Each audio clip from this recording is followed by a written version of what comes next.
বিসমিল্লাহির রহমানির রহিম। সুপ্রিয় ভিউয়ার্স, আজকে আমার লাইভে আসার মূল বিষয় হচ্ছে দুটি পয়েন্ট। একটি হচ্ছে হিপোক্রেটিসের সেই প্রসিদ্ধ যে শপথনামা, সেই শপথনামার 4 নাম্বার পয়েন্ট এবং সেই সাথে অর্গাননের 273 এবং 274 নাম্বার সূত্রের বিষয়ে আলোচনা করতে চেষ্টা করব।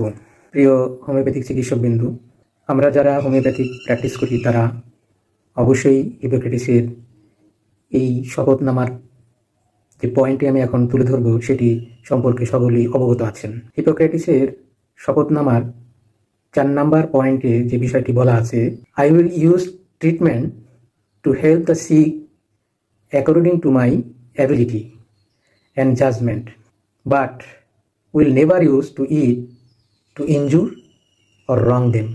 যে বিষয়টি আমরা সকলেই জানি, তারপরেও আমরা কতটুকু মানি, আমাদের প্র্যাকটিস জীবনে আমরা কতটুকু মানি কিংবা কেন মানতে পারি না সেটা সম্পর্কেও আমরা ধারণা করতে পারি যে এটা হচ্ছে আদৌ আমরা সেটা কি আত্মস্থ করতে পেরেছি, নাকি শুধু বইয়ে লেখা একটি উদ্ধৃতি সেটা পড়েই আমরা শেষ করছি। এখানে হিপোক্রেটিস যে বিষয়টি তুলে ধরেছেন সেটা হলো যে আমি রোগীর ক্ষেত্রে আমার যে অ্যাবিলিটি এবং যে জাজমেন্ট, এটা এমন হবে না যেন সেই রোগীর ক্ষতি সাধন করে। বিষয়টা আমি আবার বলছি যে যে চিকিৎসা পদ্ধতি আমি অনুসরণ করব তাহা আমার ক্ষমতা ও বিচার বুদ্ধি অনুযায়ী আমার রোগীদের ক্ষেত্রে কল্যাণের জন্য নিবেদিত এবং তাহাদের ক্ষতিগ্রস্ত বা আঘাত করার জন্য নয়। ঠিক হিপোক্রেটিসের এই সূত্র ধরেই হ্যানিম্যান অর্গাননের 273 এবং 274 সূত্রে যে বিষয়টি উল্লেখ করেছেন সেই বিষয়ের সঙ্গতি রেখে আমি আলোচনাটা করতে চেষ্টা করব। হ্যানিম্যান 273 এবং 73 সূত্রে বলছেন যে একই সাথে কোনো রোগী ক্ষেত্রে 2 বা ততোধিক ওষুধ প্রয়োগ করা যাবে না, এবং সেখানে কিন্তু স্পষ্টই তিনি বলছেন যেটা নিষিদ্ধ। কেন নিষিদ্ধ করেছেন? কারণ তার অভিজ্ঞতা লব্ধ এবং এটা রোগীর ক্ষেত্রে প্রয়োগের পরই কিন্তু এই সিদ্ধান্তটি উনি লিখেছেন, এবং তিনি এই বিষয়ে বেশ 274 নম্বর সূত্রে অনেক সুস্পষ্টভাবেই কিন্তু সেই ব্যাখ্যাটা তিনি বুঝিয়ে দিতে চেষ্টা করেছেন। তিনি বলেছেন, এবং তার বিখ্যাতোক্তি হচ্ছে, যদি সরল পথে আমরা কোনো জিনিস প্রাপ্ত হই তাহলে কেন আমরা সেই জিনিসটাকে কঠিন করে পেতে চাই। আমরা জানি যে বর্তমান সামাজিক যোগাযোগ মাধ্যমে অনেক চিকিৎসকেরই অনেক প্রেসক্রিপশন করে ফেলে ভাইরাল হয়। এখানে দেখা যাচ্ছে যে আমাদের সেই অভিজ্ঞ ডাক্তারগণ রোগীর ক্ষেত্রে একাধিক ওষুধ প্রয়োগ করছেন, মাদার টিংচার কিংবা উচ্চ শক্তির বৃহৎ মাত্রায় 2 বা ততোধিক ঔষধ, কোনো কোনো প্রেসক্রিপশনে 39টি ওষুধ, কোনো কোনো প্রেসক্রিপশনে 10টি, 5টি, 15টি, 20টি, এইভাবে রোগী ক্ষেত্রে প্রয়োগ করছে। এটা হয়তো সাধারণ মানুষ বুঝতে পারবে না, কিন্তু আমরা যারা হোমিওপ্যাথি প্র্যাকটিস করি, আমরা যারা রোগী ক্ষেত্রে ব্যবস্থাপনা দিয়ে থাকি, তা আমরা অবগত আছি যে এই মিশ্র পদ্ধতিতে একটি রোগীর ক্ষেত্রে যদি একাধিক ওষুধ প্রয়োগ করা হয় তাহলে কী ধরনের সেই রোগীর শরীরে প্রতিক্রিয়া সৃষ্টি হতে পারে কিংবা সেই রোগীর ক্ষেত্রে কি রোগীর স্বাস্থ্যের কী ক্ষতি হতে পারে। আমি একটু আগেই হিপোক্রেটিসের যে উক্তিটি বলেছি সেটিতে স্পষ্টত উল্লেখ আছে যে আমি আমার মেধা এবং যে শাস্ত্র আমি প্র্যাকটিস করি সেটা দিয়ে মানুষের কোনো ক্ষতি সাধন বা ইনজুর্ড কিংবা জাজমেন্ট দিয়ে আমি যে ব্যবস্থাপনা প্রয়োগ করলাম তাতে যেন আমার রোগীর কোনো ধরনের ক্ষতি সাধিত না হয়। তাহলে আপনি যে 10টি, 5টি, 15টি, 20টি ওষুধ একটি রোগীর ক্ষেত্রে প্রয়োগ করলেন, সেই ক্ষেত্রে কি এই সূত্রের ভাইলেশন হচ্ছে না? কারণ আমরা জানি যে হোমিওপ্যাথিক আবিষ্কারক বলি কিংবা হোমিওপ্যাথির জনক বলি হ্যানিম্যান যেখানে তার অর্গান অফ মেডিসিন সংবিধানে বলেছেন যে একের অধিক ঔষধ প্রয়োগ করা যাবে না, নিষিদ্ধ।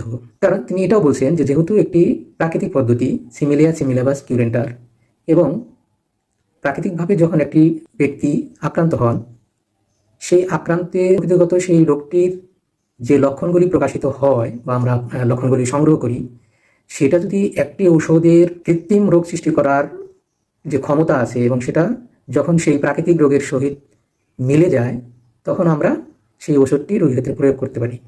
প্রয়োগ করলে সেই রোগী আরোগ্য লাভ করে। তাহলে এই সহজ সরল এবং সত্য পথ থাকা সত্ত্বেও কেন আমরা মিশ্র পদ্ধতিতে একাধিক ঔষধ প্রয়োগ করছি? আমরা এটাও জানি যে একই সাথে যদি একটি দেহে একাধিক ওষুধ প্রয়োগ করা হয় তাহলে একটি আরেকটির ক্রিয়ানাশক হতে পারে, অর্থাৎ ক্রিয়ার বাধা সৃষ্টি করতে পারে। এছাড়াও যদি অ্যাগ্রাভেশন হয় তাহলে কোন ওষুধটির মাধ্যমে অ্যাগ্রাভেশন হয়েছে সেটিও আমাদের বোঝার উপায় থাকবে না। ফলশ্রুতিতে একাধিক ঔষধের যদি সেই দেখে রোগীর ক্ষেত্রে অ্যাগ্রাভেশন হয়, তাহলে আমরা অ্যান্টিডোট হিসেবে অন্য কোনো ওষুধ ব্যবহার করতে পারবো না। তাহলে রোগীর কী অবস্থা হবে সেটা অবশ্যই আমরা অনুমান করতে পারি। সেই ক্ষেত্রে যেটা সহজ, এবং হ্যানিম্যান যেখানে আমাদেরকে বলেছেন যে আমি এটি শতভাগ নিশ্চিত হয়েই এই লক্ষণগুলি একটি রোগীর ক্ষেত্রে সিঙ্গেল মেডিসিনেরই প্রুভিং সিমটমগুলি সংগ্রহ করা হয়েছে, এবং এটা নিশ্চিত যে এটা যদি কোনো রোগীর ক্ষেত্রে প্রয়োগ করা হয় তাহলে নিশ্চিত সেটা কাজ করবে। তাহলে কেন আমরা চিকিৎসার শপথনামা ভঙ্গ করছি, সেই সঙ্গে হোমিওপ্যাথি প্র্যাকটিস করে হোমিওপ্যাথির যিনি জনক তার দেওয়া সংবিধানকে লঙ্ঘন করছি? এটা নিশ্চয়ই সংবিধান লঙ্ঘন করলে সেটা ভালো কিছু নয়, এবং এটা গুরুতর অন্যায়। সুতরাং যদি আমাদের জানার কমতি থাকে বা ঘাটতি থাকে, তাহলে আমরা সিনিয়র ডক্টরদের কাছে গিয়ে তাদের অ্যাডভাইস নিতে পারি, তাদের গুরুত্বপূর্ণ মতামতগুলি আমরা গ্রহণ করতে পারি। গুরু ছাড়া কখনোই কার্যসিদ্ধ হবে না। কারণ আপনি যদি মনে করেন যে আপনি নিজেই জ্ঞান অর্জন করে সেটাকে আপনি প্রয়োগ করবেন, আসলে সেটা হবে না এরকম না, তবে সেটা সংখ্যা খুবই কম। তাই আমার অনুরোধ, যারা রোগী ক্ষেত্রে একাধিক ওষুধ প্রয়োগ করছেন তারা অবশ্যই অভিজ্ঞ এবং পুরনো, এবং যারা পড়াশোনা করে জ্ঞান অর্জন করেছেন তাদের কাছে গিয়ে আপনার অজ্ঞতার বিষয়টি খুলে বলুন এবং শেয়ার করুন। সেখান থেকে জ্ঞান আহরণ করে রোগী ক্ষেত্রে একক ওষুধ প্রয়োগ করুন। রোগী ক্ষেত্রে যদি আপনি একটি ওষুধ সিলেকশন করতে সমর্থ না হন, তাহলে কি হবে? আপনার হয়তো ফিলোসফিতে যে জাজমেন্ট আপনি করেছেন তাতে হয়তো আপনার 4টি ওষুধ পর্যায়ক্রমে এসেছে। তো আপনি সেখান থেকে একটি সিঙ্গেল মেডিসিন, যেটার সর্বোচ্চ গুরুত্বপূর্ণ লক্ষণগুলি আপনার দৃষ্টিগোচর হয়, সেটি প্রথম প্রয়োগ করুন এবং অবজার্ভ করুন।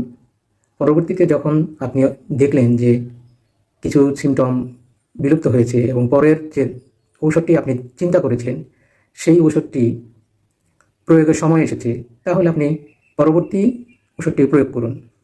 হ্যানিম্যান কিন্তু আমাদেরকে নিষেধ করেন নাই যে একটি রোগীর ক্ষেত্রে 5টি বা 10টি ওষুধ প্রয়োগ করা যাবে না, কিন্তু তার এই উক্তিটির মধ্যে সুস্পষ্টভাবেই তিনি বলেছেন একই সময়ে একাধিক ওষুধ প্রয়োগ করা যাবে না। ধরুন কোনো রোগীর ক্ষেত্রে আপনার হয়তো সালফার, ক্যালকেরিয়াকার, লাইকোপোডিয়াম কিংবা সিপিয়া 4টি ওষুধ আপনার বিশ্লেষণে বা আপনার জাজমেন্টে, আপনার ফিলোসফিতে রোগীর ক্ষেত্রে প্রয়োগের প্রয়োজন হতে পারে। এখন এখানে রোগীর যে চিফ কমপ্লেন, অর্থাৎ রোগী আপনার কাছে যে বিষয়টি নিয়ে এসেছেন সেই বিষয়ের প্রায়োরিটি দিয়ে যে ওষুধটি সবচাইতে নিকটতম এবং কোনো পিকুলিয়ার সিমটমের উপর বেসিস করে ওই ওষুধের সাদৃশ্য হয়, তাহলে প্রথমে আপনি ওই ওষুধটি প্রয়োগ করুন। যে আপনি সালফার এবং লাইকোপোডিয়াম সকালে বিকালে প্রয়োগ করবেন এমনটি নয়, কারণ যখন আপনি সালফার কিংবা লাইকোপোডিয়াম একই দিনে সকালে এবং বিকেলে দুটি ওষুধকে প্রয়োগ করবেন, সেই ক্ষেত্রে সালফার কিংবা লাইকোপোডিয়ামের কোনো ক্রিয়া বাধাগ্রস্ত হতে পারে। আমরা রোগীর ক্ষেত্রে অনেক সময় দেখেছি যে সঠিক ঔষধ নির্বাচন করার পরেও এবং একাধিকবার সেটাকে বিশ্লেষণ করে, সিমটমের অ্যানালাইসিস করে, অ্যাভুলেশন করে আমরা দেখেছি যে যে ওষুধটি সঠিক ছিল সেই ওষুধটি শুধুমাত্র মিশ্র পদ্ধতিতে, অর্থাৎ অবমিশ্রিত পদ্ধতিতে প্রয়োগ না করার কারণে সেই ওষুধের কাঙ্ক্ষিত ফলাফল আমরা পাচ্ছি না।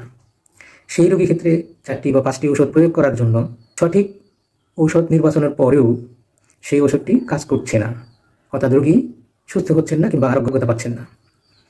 যখন এই কেসটিতে দেখা গেল যে যে ওয়েল সিলেক্টিভ মেডিসিন ছিল সেটিকে যখন এককভাবে প্রয়োগ করা হলো, তখন রোগী দ্রুত আরোগ্যের দিকে চলে গেল। সুতরাং হ্যানিম্যান 274 এবং 273 সূত্রে এই কথাটি বোঝাতে চেয়েছেন যে রোগীর প্রয়োগ ক্ষেত্রে যেন ওষুধ প্রয়োগটা অবমিশ্রিত হয়, অর্থাৎ একটি ওষুধের সাথে আরও ভিন্নতর কোনো ওষুধ প্রয়োগ না করা। অর্থাৎ প্রথম ওষুধটি আপনি প্রয়োগ করুন, অবজার্ভ করুন, যদি সেটা সেকেন্ড প্রেসক্রিপশনে আপনার ভিন্ন কোনো ওষুধের প্রয়োজন হয়, তাহলে আবার এককভাবেই সেই দ্বিতীয় ব্যবস্থাপনায় আপনি সেই ওষুধটিকে প্রয়োগ করুন।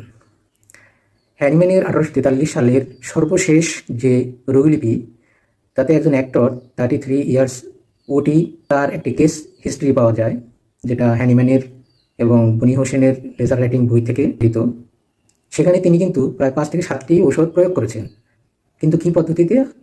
সেটা হচ্ছে, প্রথম তিনি বেলেডোনা প্রয়োগ করেছেন, তারপরে পর্যায়ক্রমে তার লক্ষণের পরিবর্তন, কিংবা 2 দিন, 3 দিন, 5 দিন, 7 দিন তিনি কিন্তু এইভাবে 5টি বা 6টি ওষুধ প্রয়োগ করেছেন। কিন্তু একই সাথে তিনি 5টি বা 7টি ওষুধ প্রয়োগ করেননি, একটি ওষুধ প্রয়োগ করেছেন। সেই প্রয়োগকৃত ঔষধ প্রয়োগ করার পর তার ফলাফল দেখে পরবর্তী সিমটম বা দ্বিতীয় ব্যবস্থাপনায় তিনি আবার সেই প্রয়োজন অনুযায়ী ঔষধ পরিবর্তন করেছেন। তিনি সর্বশেষ যে রোগীলিপি আমরা পাই তাতে 50 সহস্রাধিক পদ্ধতির ঔষধ প্রয়োগ করেছেন, এবং সেখানে আরও বিষয় সন্নিবেশিত আছে, সেটা হলো ঘ্রাণের যে ঔষধ প্রয়োগ, সেটিও তার এই রোগলিপি থেকে আমরা জানতে পারি। প্রিয় ভিউয়ার্স, আমরা হ্যানিম্যানের সর্বশেষ প্রেসক্রিপশন সেটা বিষয়ে পরবর্তী কোনো ভিডিওতে আলোচনা করব। সুতরাং আমার আজকের আলোচনার মূল মেসেজ হচ্ছে, রোগী ক্ষেত্রে একক ওষুধ প্রয়োগ করুন, এবং হিপোক্রেটিসের যে শপথনামা, যেটা আলটিমেটলি আমাদের ডাক্তার হিসেবে হাত তুলে শপথ না করলেও আমাদের যে প্র্যাকটিস কিংবা যে জ্ঞান আমরা আহরণ করেছি তা অটোমেটিকলি সেই শপথনামার আওতাভুক্ত হয়ে যায়। সেই ক্ষেত্রে কোনো শপথকে আমরা অবশ্যই ভায়োলেশন করব না। সুতরাং আমাদের মেধা, আমাদের যে জাজমেন্ট, সেটাতে যেন আমরা কোনোভাবেই রোগী ক্ষেত্রে রোগীর কল্যাণ ছাড়া অকল্যাণ না করি। যদি বিষয়টি আমি রোগীর উপস্থাপনা দিতে অপারগতা প্রকাশ করি, এতে লজ্জার কিছু নেই। আমরা আমাদের সিনিয়র বা অভিজ্ঞ কোনো ডাক্তারের কাছে আমরা সেটারই পার করি। এটাতে আপনাকে ছোট হতে হচ্ছে বা আপনার জ্ঞান নেই, মেধা নেই, এটা ভাবার কোনো অবকাশ নেই। কারণ এটাই হচ্ছে আপনি সর্বোচ্চ জ্ঞানী, যে এবং আপনি একজন ফেয়ার একজন লোক, যে আপনি সেই পেশেন্টটাকে নিজে ব্যবস্থাপনা না দেওয়ায় আপনি সিনিয়রদের কাছে রেফার করলেন। এটাতে আপনার সেই জ্ঞানের বহিঃপ্রকাশই ঘটবে। এটাতে আপনাকে ছোট ভাবার কোনো চিন্তা করার কিছু নেই। সুতরাং আবারও বলবো, হ্যানিম্যানের উদ্ভাবিত হোমিওপ্যাথিকে বাঁচিয়ে রাখার জন্যে, প্রকৃত হোমিওপ্যাথি প্র্যাকটিস করার জন্যে, এবং হোমিওপ্যাথির যে আস্থা বা বিশ্বাসের জায়গা, সেটাতে যেন কোনোভাবেই কলঙ্কিত না হয়, সেটাকে বাঁচিয়ে রাখার জন্যেই আসুন আমরা সবাই মিলে হ্যানিম্যানের একটি সংবিধান, অর্গান অফ মেডিসিনের প্রত্যেকটি সূত্রের জ্ঞান আহরণ করে রোগী ক্ষেত্রে সেগুলি প্রয়োগ করি, তাহলেই সুফল আসবে। কারণ তিনি প্রথম সংস্করণে একটি কথা উল্লেখ করেছেন, সেটা হলো যে এই সত্য তিনি শুধুমাত্র একাই অনুধাবন করেছেন। এই সত্য অনুধাবন কেন তিনি বলেছেন? যে যিনি তার জীবনের সমস্ত কিছু ত্যাগ করে, জীবনকে ত্যাগ করে, প্রত্যেকটি ঔষধ তার নিজের দেখে প্রয়োগ করেই, আন্দাজ বা অনুমান নির্ভর না করে তিনি এই লক্ষণগুলিকে সংগ্রহ করে আমাদের মাঝে রেখে গেছেন।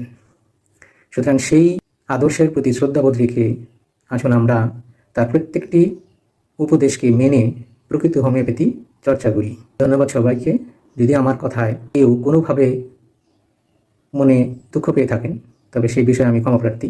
আশা করি বিষয়টি একটু হলেও গভীরভাবে অনুধাবন করবেন, এবং রোগী ক্ষেত্রে প্রকৃত ফিলোসফি দিয়ে, জাজমেন্ট দিয়ে যেন তাদের কোনো ক্ষয়ক্ষতি না হয়, সেভাবেই রোগী ব্যবস্থাপনা বা রোগীর সেবা দেবেন। ধন্যবাদ সবাইকে। আসসালামু আলাইকুম ওয়া রাহমাতুল্লাহি ওয়া বারাকাতুহু।